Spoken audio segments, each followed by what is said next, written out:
Okay, I'm going to show you how to use the chord pattern C, F, and G to make a composition on Garageband.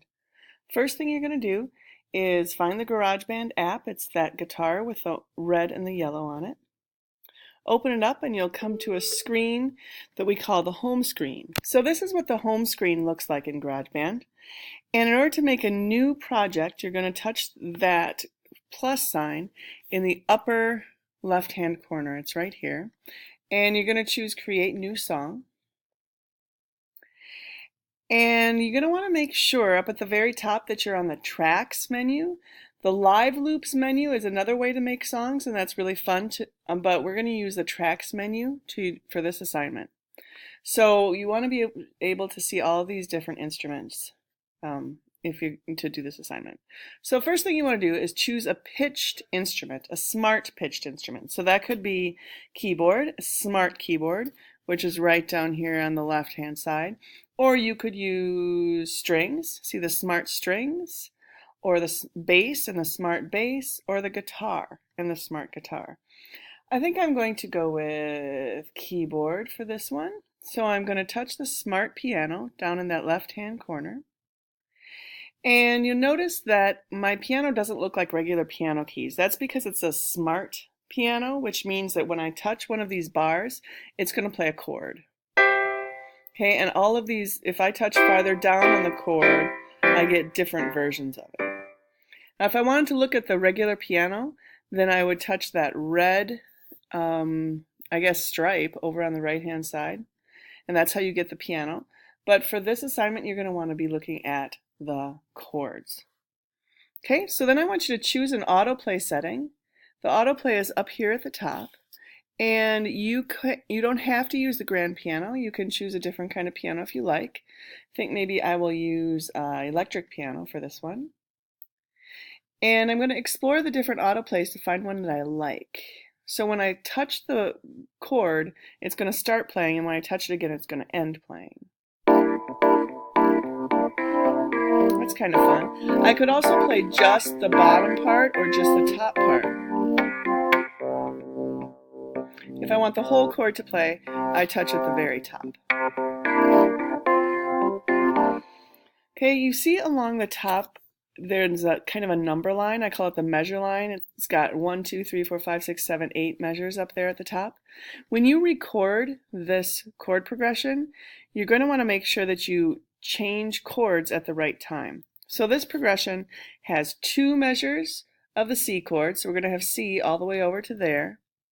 And then when we get to here, we're going to change to the F chord, play it through till there. When we get to here, we're going to change to the G chord. And then when we get to here, we're going to go back to the C chord for the last 2 measures. Okay, so we want to make sure that we're recording starting at the beginning, and we're going to press the red button at the top. This blue metronome over here is going to keep the beat for us, and so is the autoplay.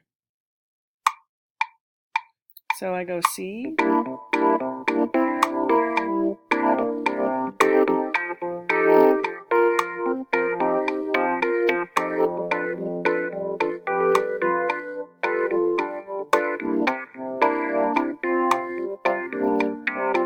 And I press that square to stop. Now, if I play it, you're going to hear the whole thing, but I'm going to show you the track view. Up on the upper left-hand side, we have those horizontal lines, and that shows us what the tracks looks like that we just recorded.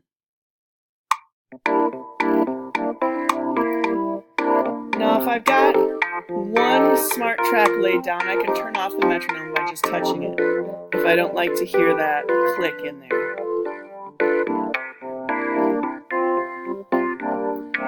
Now, if I made a mistake, there's a couple different things I can do to correct it. There is an undo button. It's a little turnaround arrow next to those triangles up at the top. You can also highlight and double click on the part that is recorded and choose delete. Or if I wanted, I could choose the whole track. If I didn't like the electric piano at all, I could just choose this whole track over here. Whoops, I'm going to try and pull it over. And I could delete the whole track. I guess I can't show you that at this moment. Okay, but at this point, you're going to turn it in. You're about halfway through. You have the chord pattern recorded, and this is what I want to hear first to make sure that you're changing chords at the right time. So you go back to My Songs, and then you're going to select the song that you want to turn in. If you want, you can change the title of it.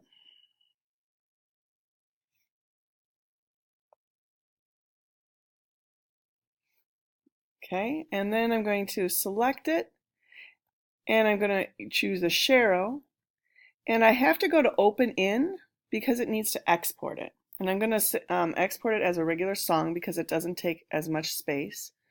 And then I'm going to put my name in as the artist.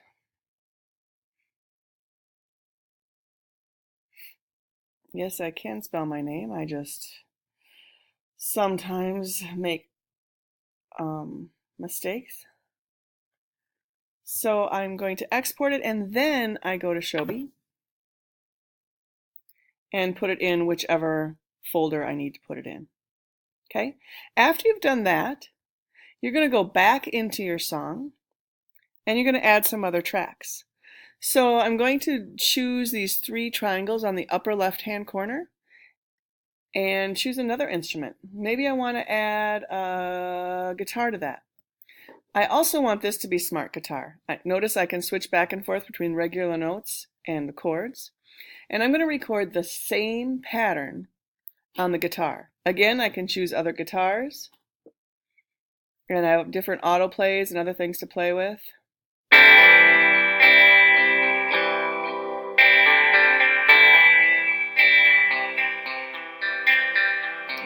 That one, so I'm going to use that one. I want to make sure that my measure line, my cursor is at the very beginning again. I'm going to press the red button to record. Oh, whoops. So if I make a mistake like that, I can easily undo it by pressing that turnaround arrow. The other thing I wanted to show you is if I decide I want to go faster or slower, I can go to the tempo and change how fast this goes. But this part only works if you have played it along with the tempo in your recording. Okay, so let's try it again. Notice it's slower. It slows down both parts.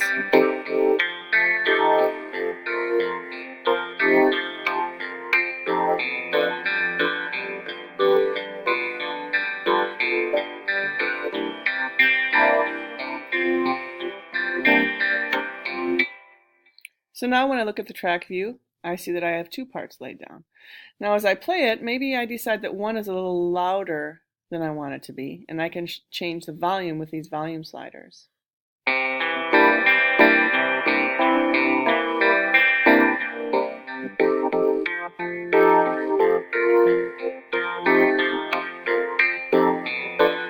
Okay, so I'm going to add another part to this. Let's add some drums in there. There's all sorts of different drummers that I can add. This is Maurice. I could also add Jasper, whoops, or Des, or Darcy, or Mason, or Kyle, or Logan, or Leah. I think I'm going to have Leah. And she's got a number of different beats that she can do. Let's see what this one sounds like.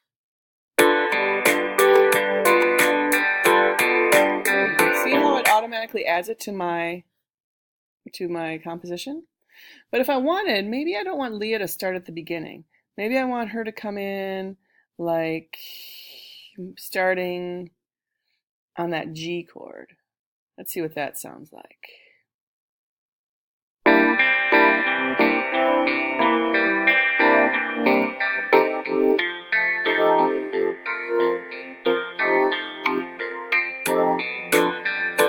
You know what? I think I'd like her to come in earlier. I'm going to bring her back here to that. See if that's better. So these are the kinds of decisions that you make as you're creating music.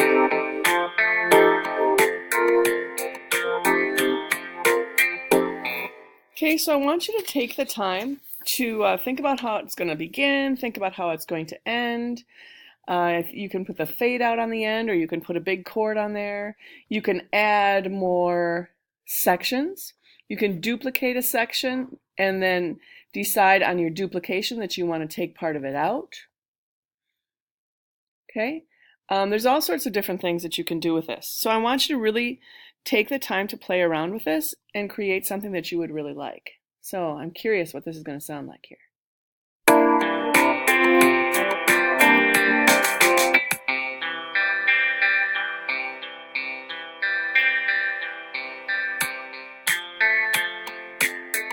And then about here, maybe I'd want to add a different instrument, but I'd have to remember that at this point, I would be in the G chord.